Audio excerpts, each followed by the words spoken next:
They're all canned animations, everyone stands the same, looks the same, but hey, the belts look slightly different, and that was definitely enough for me in 2000. I admit, totally, I got into this mode as a kid. I spent a lot of time messing around with it and wrestling up and down the rankings. I watched 𝓕𝓞𝓏𝓭 and 𝓔𝓭𝓲𝓶𝓪𝓽𝓮 going back and forth for the light heavyweight title over and over again. I do enjoy the open-ended nature, but there was definitely a better way to do it than battling bars. All of that being said though, compared to what came after this title for a full and complete WWF experience, this is probably some of the best that you'll find when it comes to experiencing a full card of an actual WWF event. Letting you experience Raw, SmackDown and the pay-per-view that follows, giving a complete look at a month as a whole. It's just a shame that it's just so shallow.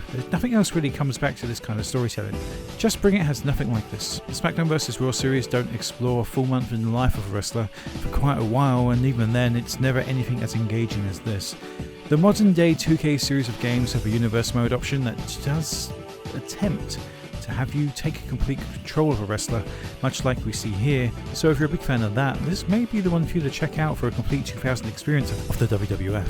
Here Comes the Pain is pretty close to this kind of season mode as well, where you can track what's going on with different titles, interfere, watch or even play the matches yourself, and that's pretty cool, but it's nothing like this. So let's live a week within the WWF SmackDown 2 season mode.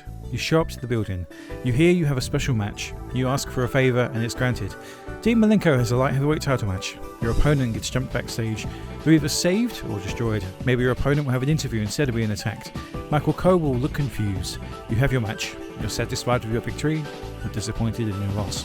Sorry, that wasn't entirely accurate. What I meant to say was loading screen, cutscene, loading screen, match, battle bar, loading screen, cutscene, loading screen, battle bar, loading screen, cutscene, loading screen, match, battle bar, loading screen, cutscene, loading screen, battle bar, repeat, repeat, repeat, repeat. It just goes on and on and on, and that's it. That's the story on offer here. Everything else you happen to come up with is essentially within your own head.